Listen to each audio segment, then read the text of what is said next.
he decidido seguir a Cristo.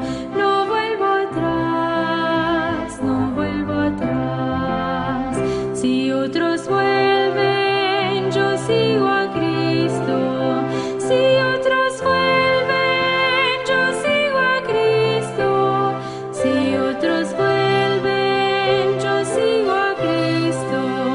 No vuelvo atrás, no vuelvo atrás. La cruz delante y el mundo atrás. La cruz delante y el mundo atrás. La cruz delante y el mundo atrás. No vuelvo atrás, no vuelvo atrás. Excelente noche, apreciada familia. Me da gusto volverlos a saludar en esta noche de miércoles. Damos gracias a Dios siempre por sus misericordias, por su amor que se prolongan para cada uno de nosotros. Gracias a Dios por ello. Gracias también a cada uno de ustedes por seguir esta transmisión, por seguir esta forma de adorar a Dios a través de las redes sociales. Deseamos la paz de Dios esté con ustedes, sus cuidados. Deseamos que ustedes y juntamente con sus familias puedan estar disfrutando de las bendiciones de nuestro Dios. Y una de esas bendiciones es la que nosotros podemos tener a través de su palabra. Por eso esta noche vamos a tener un breve estudio de una historia que sin duda nos dejará grandes lecciones para nuestra vida. Por ello, te invitamos a que vayas por tu Biblia y vayamos a ella y la abramos en el primer libro de Reyes, en el capítulo 18, en el versículo 30. Primer libro de Reyes, capítulo 18, versículo 30. Leo para ti lo que dice la palabra de Dios. Entonces dijo Elías a todo el pueblo: acercaos a mí. Todo el pueblo se le acercó y Elías arregló el altar de Jehová que estaba en ruinas. Vamos a buscar la dirección de nuestro Dios a través de la oración. Señor nuestro Dios, en este momento habremos de dedicar un espacio para el estudio de tu palabra. Por ello, Señor, solicitamos la dirección plena de tu Santo Espíritu para que seas tú quien a través de tu palabra nos enseñe y podamos extraer las lecciones. Y más que extraer lecciones, nos ayudes a poner en práctica, Señor, estas lecciones que hoy aprenderemos de la historia de Elías. Te pedimos que te quedes con nosotros y nos acompañes en nuestro estudio, en el nombre de Jesús. Amén. El contexto, el marco histórico en el que se desarrolla la historia del libro de Reyes comienza en el capítulo 16, versículo 29 y continúa hasta el capítulo 19. Una de las etapas, de las épocas de apostasía más grande que el pueblo de Israel hubiera pasado hasta este momento, de acuerdo a los registros bíblicos, fue el periodo de reinado de un hombre llamado Acab. Siempre que un rey hacía lo malo ante los ojos de Dios, la Biblia lo dice así: hizo lo malo como Jeroboam, hijo de Nabat. Había sido uno de los antecesores que habían hecho una gran apostasía en el pueblo de Israel. Sin embargo, cuando se habla de Acab, se dice que Acab no solamente hizo los pecados de Jeroboam, sino que al contrario lo aumentó. Dice el capítulo 16, versículo 31, pues no le bastó andar en los pecados de Jeroboam, hijo de Nabat, sino que tomó por mujer a Jezabel, hija de Etbaal, rey de los Sidonios, y fue y sirvió a Baal y lo adoró.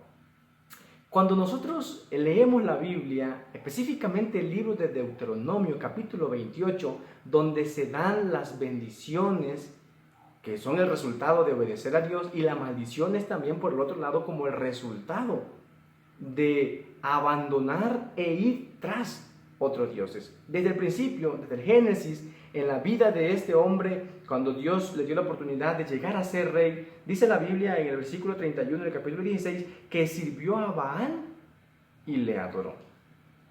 El pueblo de Israel siempre fue muy caracterizado por un dualismo religioso. Y desde el principio del reinado de Acab, podemos nosotros verlo cuando él decididamente se entrega a la adoración a un Dios de los cuales Dios había dicho que no se debería adorar. Bueno, conocemos la historia. En ese contexto aparece Elías como el hombre, el varón escogido por Dios para hacer volver el corazón del pueblo de Israel hacia el Dios verdadero. Elías es el instrumento que Dios tenía reservado para que el pueblo de Israel volviera de su mal proceder. Elías aparece en escena. Voy a relatarle la historia porque el objeto de nuestro estudio va a ser el capítulo 18, pero relatarle solamente la historia de lo que estaba ocurriendo. El pecado había traído como consecuencia algo terrible: falta de lluvia. El capítulo 18 es el que dice que habían ya pasado 3 años de sequía. Cuando nosotros leemos el libro de Reyes, este mismo capítulo más atrás, en aquella oración que un rey también elevara a Dios, en la dedicación del templo, un hombre llamado Salomón le dijo a Dios: si el cielo se cerrare por causa del pecado y vinieren a este lugar y oraren, tú lo oirás desde tu santa morada. Salomón lo tenía claro. Los cielos se cerraban como una consecuencia de la apostasía, como una consecuencia del pecado en el que el pueblo de Dios había incurrido. Así que las consecuencias estaban: 3 años ya de sequía. El capítulo 18, los primeros 19 versículos relatan la forma como Satanás trabajó detrás de todo, de la mente de Jezabel. Cuando no se encontró a Elías, se buscó la forma de encontrar a alguien culpable, y así es el pecado. El pueblo de Israel no estuvo dispuesto a escuchar la voz. De esta forma, para justificar su error, se mandó a matar a los profetas de Dios. Dentro de ellos, un hombre justo llamado Abdías había escondido en 2 cuevas, 50 en cada uno, a los profetas de Dios, y los había sostenido con pan y agua. Es el encuentro entonces el capítulo 18 de Elías con el rey Acab. Encontramos nuevamente, después de 3 años, que en uno de los apóstoles posteriormente va a escribir que fueron 3 años y medio que no llovió sobre la tierra. El corazón de este hombre llamado Acab no se había humillado, no se había rendido ante Dios. Al contrario, dice la Biblia que cuando Acab se encuentra con Elías, lo primero que le dice es: te he encontrado, enemigo mío, tú que eres el que perturbas a Israel.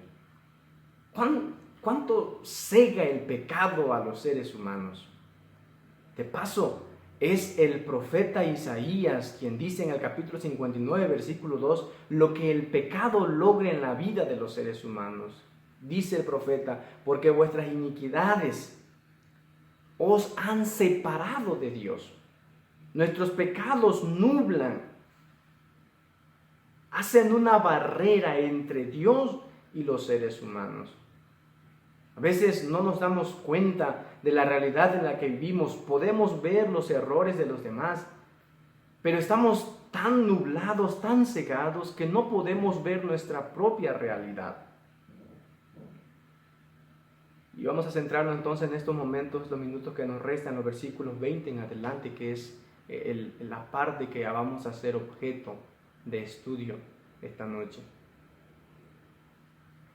Acab y Elías se encuentran y ha llegado un momento decisivo. De nuevo Dios le ha dicho a Elías: tienes que presentarte otra vez, porque ha llegado el momento en el que tiene que tomar el pueblo de Israel una decisión. a favor de Dios o en contra de Dios. Pero si hay algo que Dios odia y que siempre hemos dicho, es una dualidad. De paso, hace unos viernes atrás hablábamos de la iglesia de la Odisea. Dios prefiere o que seamos fervorosos, de una forma figurada, calientes, o que seamos totalmente fríos, separados de Dios, porque creo que habría una mayor posibilidad de que Dios pueda hacer algo por nosotros siendo fríos que vivir en una tibieza espiritual. Por eso es que Dios le invita al pueblo de Israel y a través del profeta Elías a que ellos tienen que tomar en este momento una decisión en favor o en contra de Dios. Ahora, con la autoridad que Dios le ha dado al profeta Elías, toma la iniciativa y allí en ese encuentro le dice Elías a Acab que el lugar donde se va a decidir, donde el pueblo tendrá que tomar su decisión, será el Monte Carmelo. Se cree que el Monte Carmelo tiene unos 531 metros sobre el nivel del mar, un lugar visible. Ahí era el lugar que Dios había escogido para la lucha entre el bien y el mal. Quiero que imagines la procesión, el camino del pueblo, cómo se enteraron todos, no sé, pero ahí tenía que llegar el pueblo.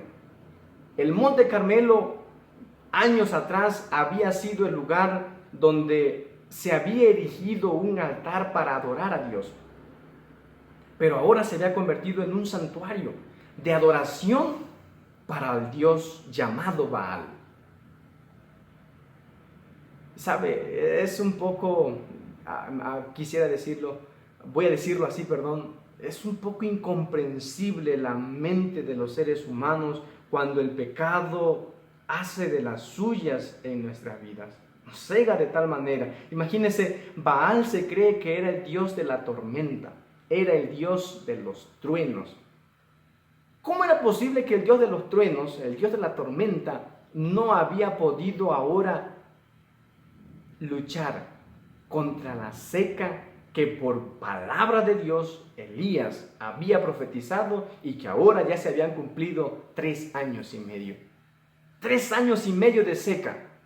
Ahora allí en el Monte Carmelo, Elías toma toda la iniciativa como el hombre que Dios ha escogido.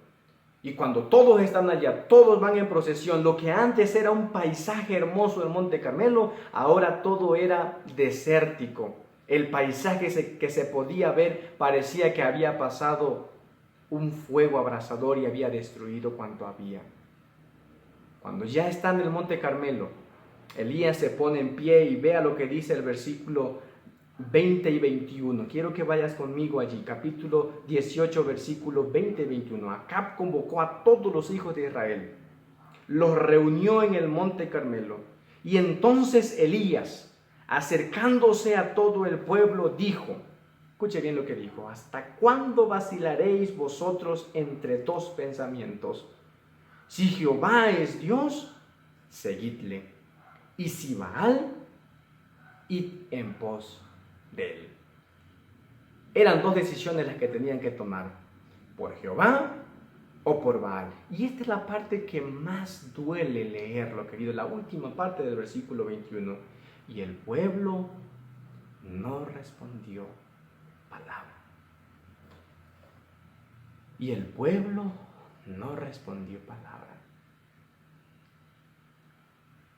Creo que en algún momento los que hemos sido líderes, y por poner un ejemplo pálido, cuando toca ponerse al frente para dirigir a una iglesia, a un pueblo, y entusiasmados presentamos el plan, presentamos el proyecto, ilusionados nosotros, y nuestra imaginación ya está casi que haciendo realidad aquello que nosotros tenemos planeado, y cuando lo presentamos ante la iglesia el plan y decimos cuántos están dispuestos a ser parte de este plan, y de igual forma como Elías, el pueblo no responde palabra. Querido, si te ha pasado, no te preocupes. Elías lo vivió en carne propia. Solito. No había nadie más. El versículo 22, Elías se externa y dice, mire, ustedes habían 450 profetas de Baal y habían otros 400 que eran de Astoret, de Astarte, 850 profetas falsos allí y solamente uno. Y él dice, solamente yo he quedado. Y el pueblo no respondió palabra. Cualquier parecido a la realidad, querido, es solamente una mera coincidencia. Qué triste. Cuando Elías esperaba recibir una respuesta positiva, no la encontró.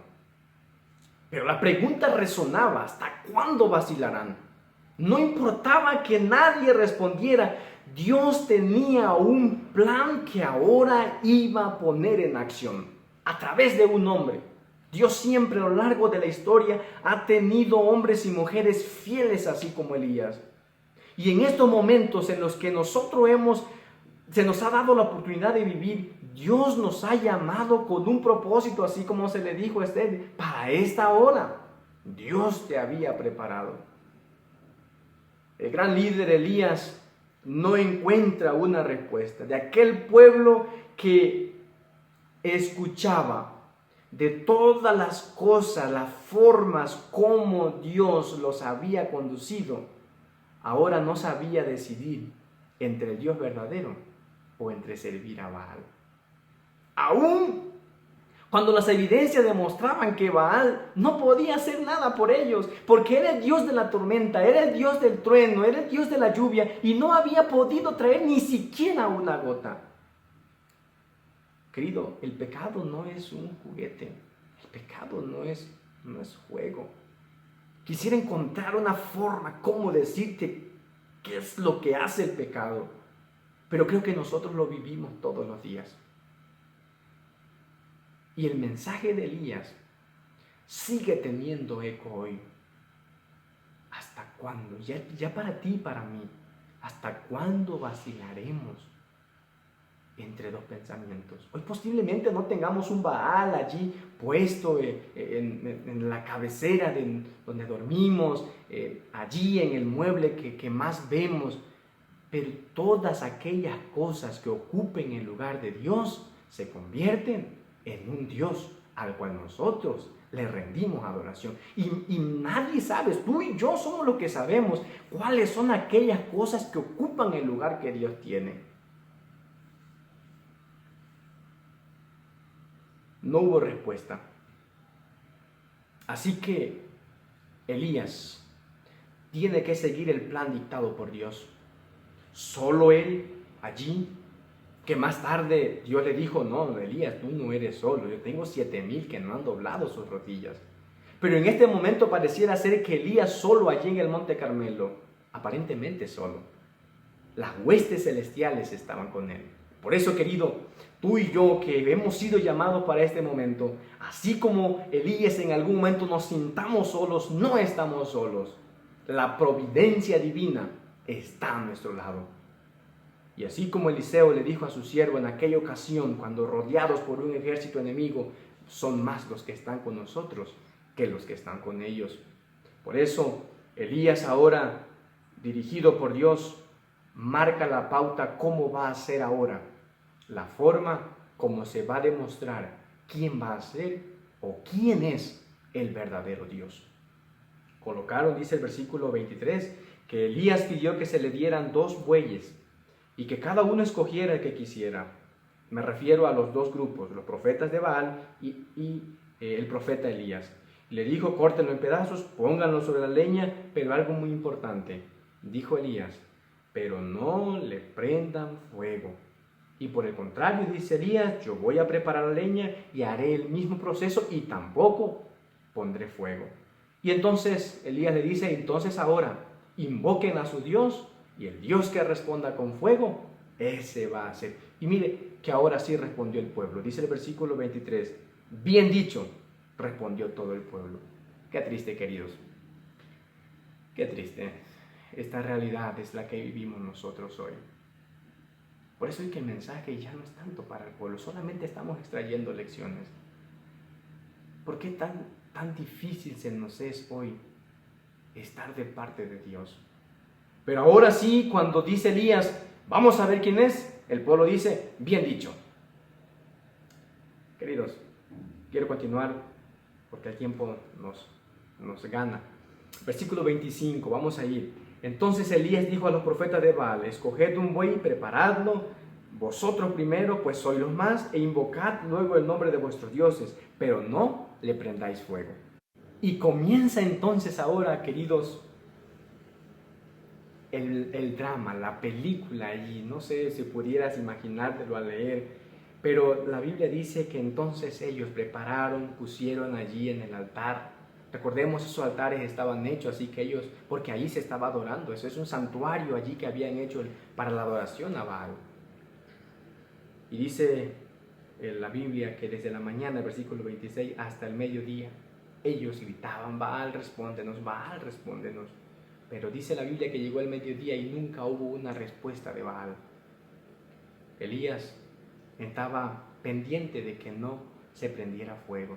Ellos comenzaron algo que el versículo 28 dice, que seguían clamando a gritos, se hacían cortes y conforme a su costumbre con cuchillos y lancetas hasta que les chorreaba la sangre. La Biblia en algunas versiones dice que ellos en algún momento danzaron a su Dios. El comentario bíblico adventista dice que esas danzas eran unas prácticas, unas costumbres que existían en los países de donde Baal era el Dios, en donde habían manifestaciones demoníacas, en donde Satanás se hacía presente y ellos creían, y mire que aquí es muy importante ver cómo Dios intervino para cortarle a Satanás esa oportunidad de hacer una manifestación falsa. Dios lo privó, porque Dios ya estaba harto de ver la forma como Satanás estaba engañando al pueblo. Así que ahora eran los sacerdotes mismos quienes tenían que ahora demostrar los engaños que por muchos años, 3 años y medio y muchos más desde que Acab comenzó a ser rey, habían estado imperando sobre la nación de Israel. Así que después de que no hubo respuesta, tocaba el momento de este gran varón de Dios, Elías. Ahora Elías, con una voz tranquila, le dice, acérquense a mí. Versículo 30. Y todo el pueblo se le acercó y Elías arregló el altar de Jehová que estaba en ruinas. Qué triste. Los altares de Baal estaban de lo mejor hechos, pero el altar de Jehová estaba en ruinas. Así que Elías tenía un trabajo ahora, reconstruir el altar de Jehová que estaba en ruinas. ¿Qué era ese altar de Jehová que estaba en ruinas? El comentario bíblico adventista dice que ese altar para nosotros hoy es el culto familiar. Quiero leer lo que dice textual. Hay muchos hogares hoy día en los cuales el altar de Dios ha sido derribado. Es tiempo de que se haga una obra similar a la que se hizo en el Monte Carmelo. Al anochecer, los hijos de Dios reverentemente deberían reunirse ante el altar familiar para pasar unos momentos de tranquila devoción. Por la mañana, otra vez deberían reunirse las familias para orar. El altar de la oración y la devoción debería ser conservado siempre en un buen estado. Ese altar que tenía que reconstruir Elías es el altar de nuestros hogares, del culto familiar. Allí el núcleo más pequeño. Algunos escritores dicen que es el fundamento de la sociedad. El hogar es el fundamento de la iglesia, el cual Satanás ataca. Y mire, la Biblia dice en el versículo 31 que Elías tomó 12 piedras conforme al número de las tribus de los hijos de Jacob. Es una referencia. Elías lo que le está tratando de decir al pueblo de Israel es les está recordando que ellos, Dios y ellos, habían hecho un pacto aquella ocasión cuando habían cruzado el Jordán para entrar a la tierra prometida. Lo que Elías les está recordando en este momento es que ellos habían hecho un pacto, que lo habían roto y que ahora tenían ellos que reconstruir ese pacto que un día habían hecho. Querida familia, querida iglesia, nosotros también rompemos nuestro pacto cuando, como decía hace un momento, nos inclinamos, cuando dejamos que Dios tome el primer lugar en nuestra vida. Nosotros entonces servimos a dioses falsos, y por ello nuestro altar debe ser cada día, cada mañana, cada noche reconstruido, porque de lo contrario, entonces nuestra devoción, nuestra vida espiritual va en declive. Por tantos años, ese altar ahora había de ser restaurado. Elías hizo todo el proceso que podemos leer del versículo 32. Algo que vale la pena mencionar es que después de haber cortado, puesto la leña, le puso agua. Y lo repitió, lo hizo en varias ocasiones. Y ahora, mire el momento, cuando llegó la hora, versículo 36, de ofrecer el holocausto, se acercó el profeta Elías y dijo: Jehová, Dios de Abraham, Dios de Isaac y de Israel, sea hoy manifiesto que tú eres Dios en Israel, que yo soy tu siervo y que por mandato tuyo he hecho todas estas cosas. Queridos, y esta oración, en contraste con el criterio de los profetas de Baal, la oración de Elías, una oración serena. Dios no se manifiesta en el ruiderío, Dios no se manifiesta en donde hay un alboroto, una algarabía. Dios se manifiesta en la serenidad, en la solemnidad. Y la oración de Elías es la oración de todos los seres humanos, de todos nosotros como hijos de Dios. Y el mensaje de esa oración es para nosotros: respóndeme, Jehová, respóndeme, para que conozca este pueblo que tú, Jehová, eres el Dios y que tú haces que su corazón se vuelva a ti. ¿Cuál era el mensaje central del varón de Dios para el pueblo de Israel? Que se volvieran hacia el Dios verdadero. Y ese mensaje, esa oración de Elías, hoy sigue teniendo un eco. Hoy se escucha como el eco de aquella oración: que tú vuelvas el corazón de ellos hacia ti. Y esa es la invitación para ti y para mí, querido. Es momento de volvernos a Dios. Es momento de humillarnos ante Dios. 3 años y medio no fueron suficientes para el pueblo de Israel. Tenía que haber una manifestación del poder de Dios. Después de aquella oración de Elías, dice la Biblia que Dios respondió con fuego. Y en la Biblia, siempre que se utiliza esa expresión de fuego, a menudo es cuando se manifiesta la presencia de Jehová y se manifiestan también sus juicios. Queridos, que se vuelva el corazón de ellos hacia ti. Querida iglesia, querido hermano, querida hermana, es momento de que busquemos al Señor. Oh hombre, dijo el profeta, Él te ha declarado lo que es bueno. ¿Y qué pide de ti? Hacer justicia, amar misericordia y humillarte delante de tu Dios. Algo similar ocurrió en aquella ocasión cuando 3 años y medio también del ministerio de Jesús. Y a los suyos vino, y a los suyos no le recibieron. ¿Qué manifestación necesitas en tu vida ver para que puedas comprender que Jehová es Dios? Suficientes evidencias vivimos cada día. Y el mensaje, la oración de Elías, también es hecha para ti y para mí. Que vuelvas a ti el corazón de ellos. Queridos, creo que es momento de que tomemos una decisión. ¿Hasta cuándo vacilaremos entre dos pensamientos? ¿Hasta cuándo seguiremos brindándole una adoración a medias a Dios? Dios no la acepta, nos estamos engañando. Eso es un autoengaño. Es momento de que reconstruyamos el altar de nuestros hogares. Ahora nos ha tocado por estas circunstancias tener que estar celebrando nuestros cultos en los hogares. Y yo no sé si tú los estás celebrando. Pero el mensaje entonces para nosotros, tenemos que reconstruir esos altares familiares, esos cultos devocionales con la esposa, con los hijos, reunirlos allí. La primera iglesia es el hogar. Y de allí depende el crecimiento o el decrecimiento de la iglesia. Y es momento de que tú y yo nos volvamos a nuestro Dios. Esas palabras del profeta Isaías: buscad a Jehová mientras pueda ser hallado. Querida iglesia, es el mensaje para ti y es el mensaje para mí. Es hoy cuando tenemos que dejar de vacilar entre dos pensamientos. Esta calamidad que estamos viviendo actualmente es un llamado de Dios de que sus juicios pronto llegarán a esta tierra. Y ya no podemos vacilar entre dos pensamientos.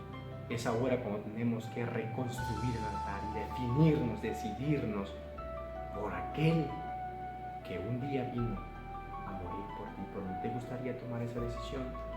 De humillarte ante Dios, de volverte a Él por completo, de ser 100% de Él. Si ese es tu deseo, yo quiero invitarte a que allí donde estás, vamos a platicar con Dios.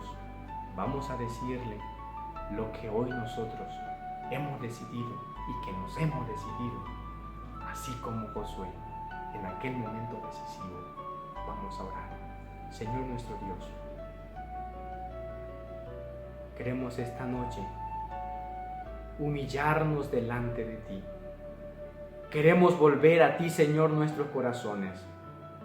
Sabes que por mucho tiempo hemos vivido una vida doble. Pero hoy queremos decirte que nos perdones y que nos ayudes, Señor, a vivir aquella vida que tú deseas que nosotros vivamos.